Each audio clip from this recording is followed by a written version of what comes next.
semakin tampak. Selamat datang di channel Paroki Santo Fidelis Rosanggul. Bintik, bincang iman Katolik. Bintik perdana kali ini atau bincang iman Katolik yang pertama ini kita akan ditemani oleh pastor rekan dari Paroki Santo Fidelis Rosanggul, yaitu Pastor Ian SPD. Selamat datang, Pastor. Horas, Pastor. Ya. Sehat, Pastor? Sehat. Mantap sekali. Salam sehat. Baik.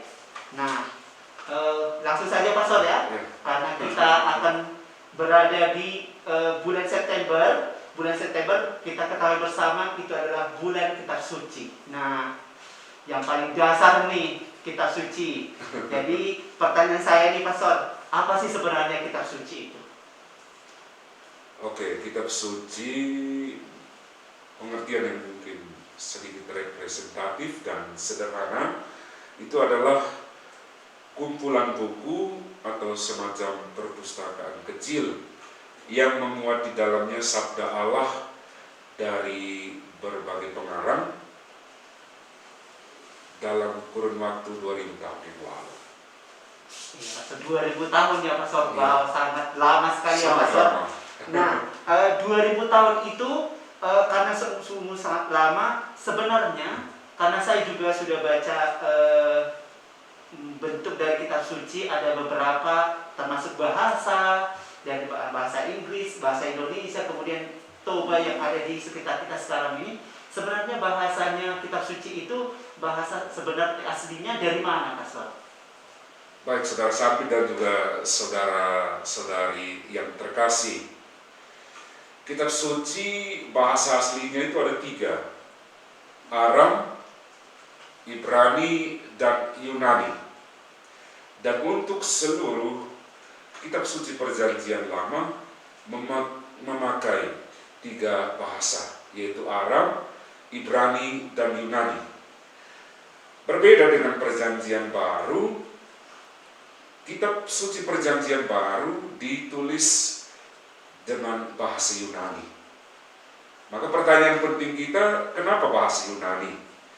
Kita tahu bahasa Yunani pada zamannya itu menjadi satu bahasa internasional, bukan hanya dalam lingkup kekuasaan kerajaan Romawi, tetapi juga berpengaruh luas di sekitar wilayah kerajaan Romawi, termasuk di dalamnya para murid.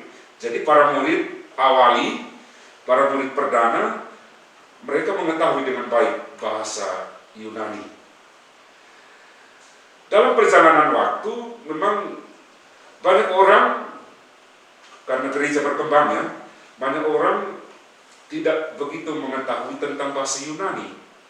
Maka kemudian Santo Hieronymus pada tahun 382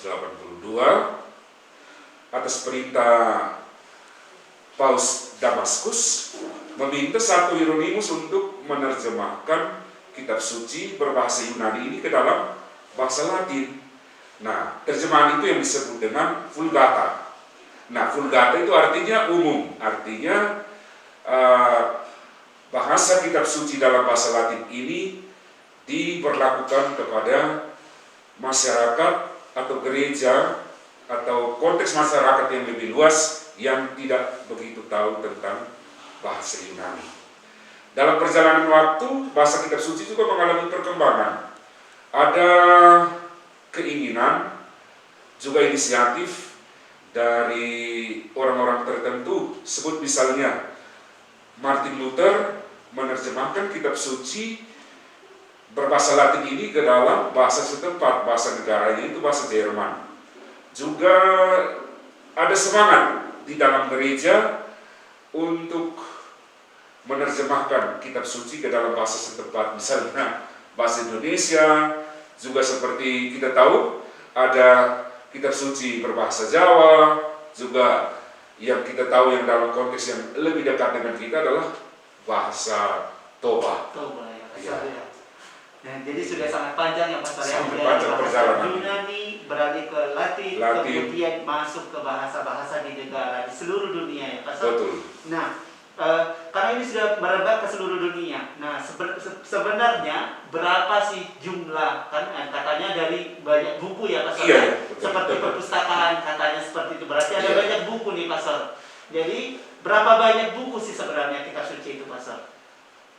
Oke, ini memang perlu kita tahu karena ini hal yang paling mendasar untuk kita dan juga untuk umat kita Katolik. Jumlah kitab suci Perjanjian Lama itu 45 buku.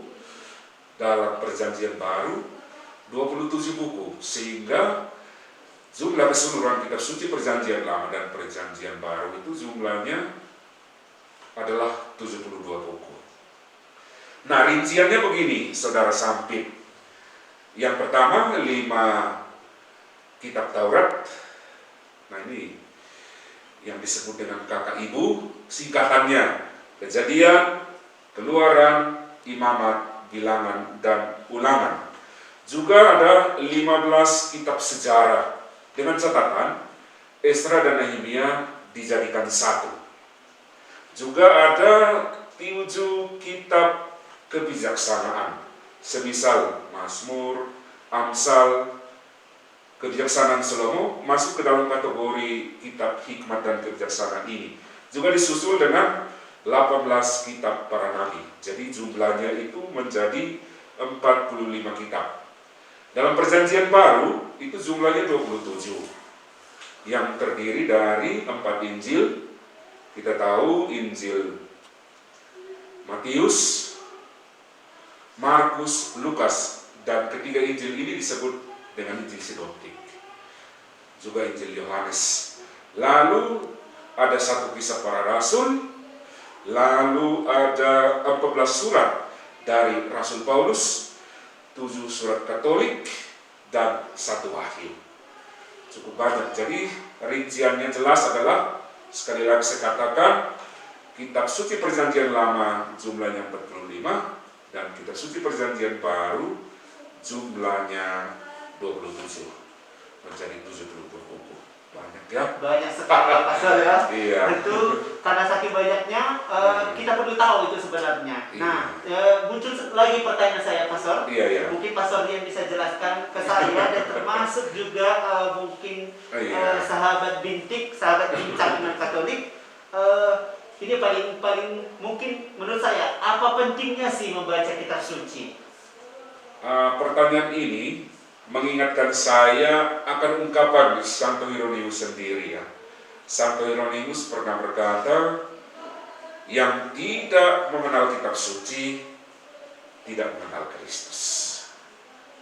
Kesimpulannya adalah bahwa kalau ingin mengenal Kristus lebih dekat, cintailah kitab suci.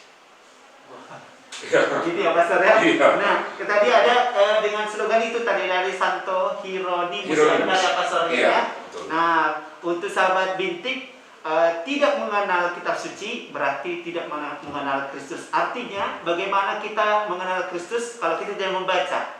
Nah, semakin sering kita membaca kitab suci, maka semakin sering kita menghadirkan Kristus dalam hidup kita setiap hari. Benar ya Pastor ya? Setuju. Setuju Pastor. Nah, untuk bincang kali ini, terima kasih Pastor sudah memberikan banyak bintik-bintik yang selama ini masih bintik sekarang meluas ya. dengan dasarnya kitab suci bagaimana. Terima kasih sekali. Salam sehat Pastor. Salam sehat. Nah, untuk bintik-bintik berikutnya, sahabat bintik, tetap nantikan kami di channel YouTube Paroki Santo Fidelis Sanggul. Mudah-mudahan dengan semakin membaca kitab suci, kita tahu semakin menghadirkan Kristus dalam hidup kita sehari-hari.